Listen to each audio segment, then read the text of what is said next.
여러분 안녕하십니까. 동남권 주민들의 관심사인 동해안발전본부 이전지가 포항으로 최종 결정됐습니다. 이전 규모는 해양 분야 4개 과고 인원은 60여 명입니다. 이전 시기는 정해지지 않았지만 이르면 상반기 안에도 가능할 것으로 보입니다. 보도에 김철승 기자입니다. 이사가 한창이지만 그대로 남겨진 동해안발전본부. 동해안발전본부 이전지로 포항이 확정됐습니다. 각계 인사로 구성된 이전추진위원회는 3차 회의를 갖고 대구 경북연구원으로부터 용역 결과를 보고받은 뒤 토의를 거쳐 이같이 결정했습니다. 적합성과 접근성, 파급 효과성 등을 종합 분석하고 30명의 평가를 거친 결과입니다. 대구 경북연구원에서 평가한 결과를 엄격하게 검증하는 절차를 거쳐 동해안발전본부 이전 시군을 결정하게 되었습니다.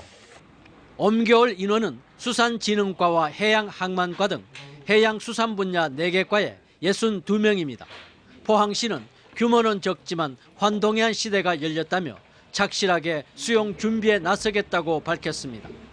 해양수산 기능을 주축으로 한 본격적인 환동의 발전을 선도하자는 그런 의미가 담긴 거라고 생각을 합니다.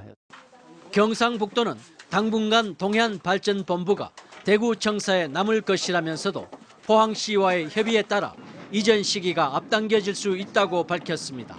상황에 따라 늦을 수도 있지만 이르면 6월쯤도 가능할 것으로 예상됩니다.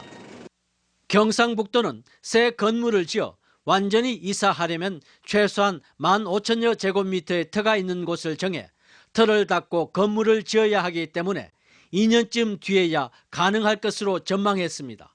MBC 뉴스 김철승입니다. 동해안발전본부가 포항으로 오는 것으로 확정됐지만 지역 주민들은 아쉬움을 표하고 있습니다. 이전 조직과 인원이 기대에 못 미친다는 것입니다. 주민 반응과 과제를 박성환 기자가 전합니다. 경상북도는 동해안발전본부만 이전하기로 일단 결정했습니다. 포항시는 적합성, 접근성, 파급 효과성 등 모든 항목에서 상위 점수를 받아 최종 이전 시군으로 결정되었습니다. 하지만 제2청사급의 조직과 인원의 이전을 요구해온 동남권 주민들은 아쉽다는 반응입니다. 경주 주민들은 당장 반발했습니다. 도청까지 가는데 걸리는 시간이 현재보다 배나 늘어나는데도 해양수산 분야만 이전한 것은 동남권 주민들을 무시한 처사란 겁니다. 경북도청에 항의하기로 했습니다. 문화, 관광, 에너지, 총망라한 행정 지원까지 더불어서 저희들이 제공을 받을 수 있는 제2청사 규모가 빨리 여기에 와야 합니다. 포항에서는 그나마 다행으로 여기면서도 현재의 기능만으론 주민들의 불편을 해소할 수 없다며 동남권에 필요한 조직의 확대 이전이 필요하다고 밝혔습니다. 이것을 기반으로 해서 점점 조직을 키워서 이 지역의 포항, 경주, 영천, 또 울진, 영덕까지 주민들이 불편하지 않도록 이전지가 포항으로 결정되면서 최종 이전지를 포항 어디로 할지도 풀어야 할 과제입니다. 포항 남부권은 물론 인근 경주와 영천, 영덕 등지에서도 접근성이 좋은 곳을 선정해야 합니다. 신도청의 안착과 함께 신도청 접근성 개선을 위한 도로망의 확충에도 더욱 노력해 줄 것을 동남권 주민들은 희망하고 있습니다. MBC 뉴스 박상환입니다. 새누리당과 더불어민주당이 제20대 총선에 나설 지역구 후보자 공천 신청 접수를 오늘 마감했습니다. 지난 11일부터 신청을 접수한 새누리당은 신청자를 대상으로 자격심사와 면접 조사를 한 뒤 다음 달 초쯤 경선에 돌입해 다음 달 21일쯤 지역구 후보를 최종 확정할 계획입니다. 더불어민주당도 오늘 지역구 후보자 추천 신청 공모를 마감하고 지역구 실사를 통해 22일 1차 단수 후보를 발표한 뒤에 다음 달 21일 후보를 최종 확정할 예정입니다. 요즘은 전문대에도 4년제 학과가 생기면서 전문대와 4년제 대학의 구분이 사라지고 있는데요. 예전에 전문대학들이 지역에서 필요로 하는 전문 인력을 배출을 통해 경쟁력을 키워가고 있습니다. 이규설 기자입니다. 포항의 한 대학교 학위 수여식장. 졸업식이 끝나자 학생들이 학사모를 하늘 높이 던지며 졸업을 축하합니다. 이 학과 졸업생들의 표정이 밝은 데는 그만한 이유가 있습니다. 졸업생 전부가 취업했기 때문입니다. 3년 동안 열심히 해서 취업이 전부 다 된 상태로 나가니까 학생들이 굉장히 기분이 좋은 것 같습니다. 치위생, 간호, 응급구조과 등 간호보건계열과 유아교육과 졸업생들의 취업률이 높은 것은 이미 잘 알려져 있습니다. 요즘은 부사관을 양성하는 군사 관련 학과와 관광이나 항공 관련 학과 졸업생도 취업 걱정이 없습니다. 요즘 되게 취업하기 어려운데 취업돼서 정말 기쁘고요. 일단 학과를 잘 선택한 게 도움이 됐던 것 같습니다. 이렇다 보니 4년제 대학 졸업 후 다시 전문대에 입학하는 이른바 유턴 입학생도 늘고 있습니다. 유턴 입학생들은 주로 간호학과나 치위생과를 선호하고 지역 4년제 대학에서 인문사회 계열을 전공한 여학생이 대부분입니다. 저희는 취업에 직접 필요한 부분들에 대한 교육을 중심으로 이루어지기 때문에 전문대학을 다시 오지 않는가 이렇게 생각을 합니다. 더 중요한 사실은 이 대학을 졸업한 전문 학생들은 대부분 지역에 남아 지역 발전에 밑거름이 된다는 사실입니다.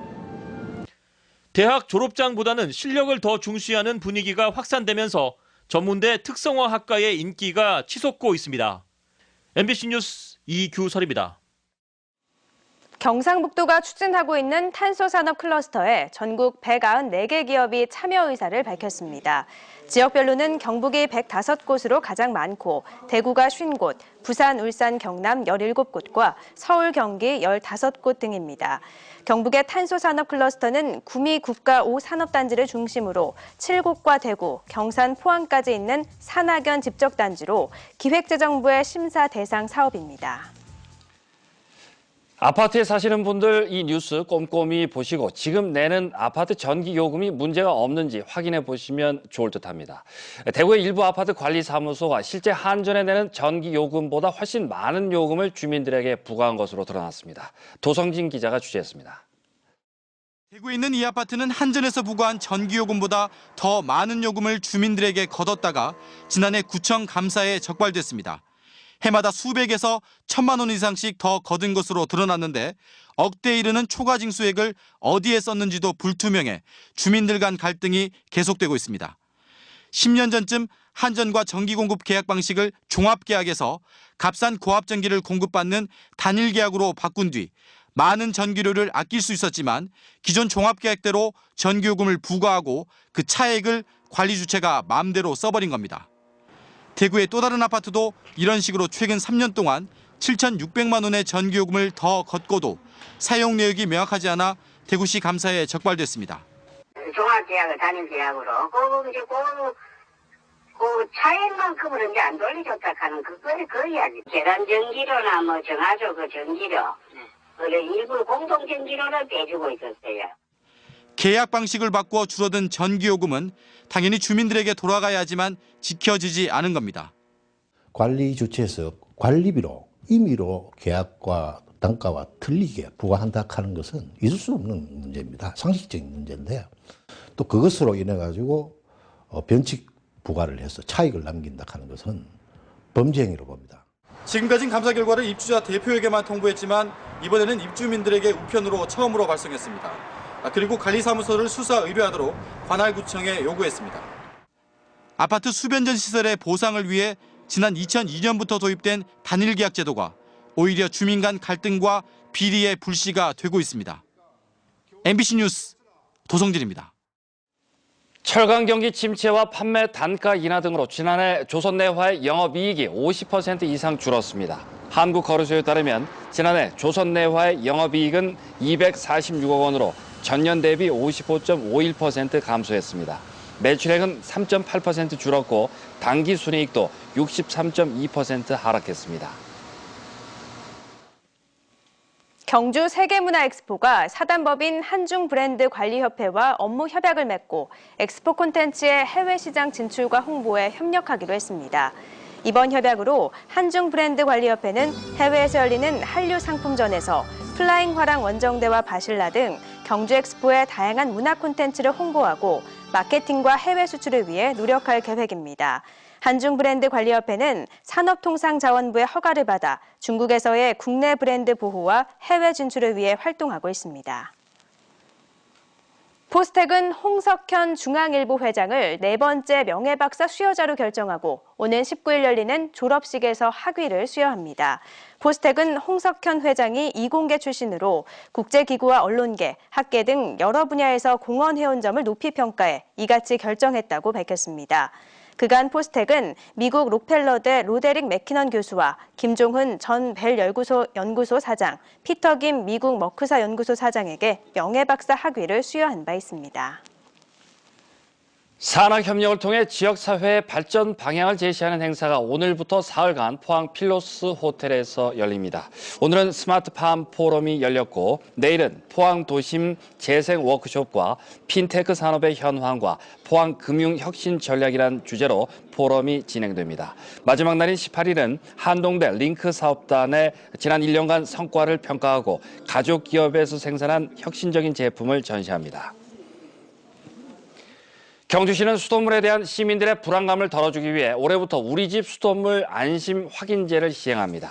이 사업은 수돗물을 공급받는 과정에서 수질 검사를 신청할 경우 담당자가 직접 방문해 무료로 검사를 시행하는 제도입니다. 수질 검사는 탁도와 잔류 염소, 중금속 등 5개 항목에 대해 시행하며 부적합 판정이 나올 경우에 미생물 정밀 검사도 실시합니다.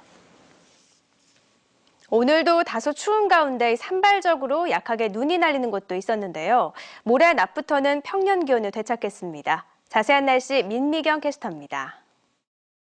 네, 요 며칠 기온 변화가 심해서 적응하기 어려우시죠?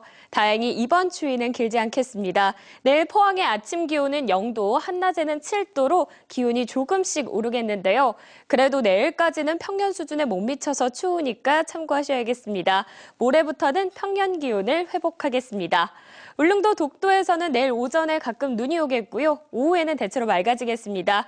예상되는 눈의 양은 2에서 5cm 정도입니다. 자세한 지역별 날씨 알아보겠습니다.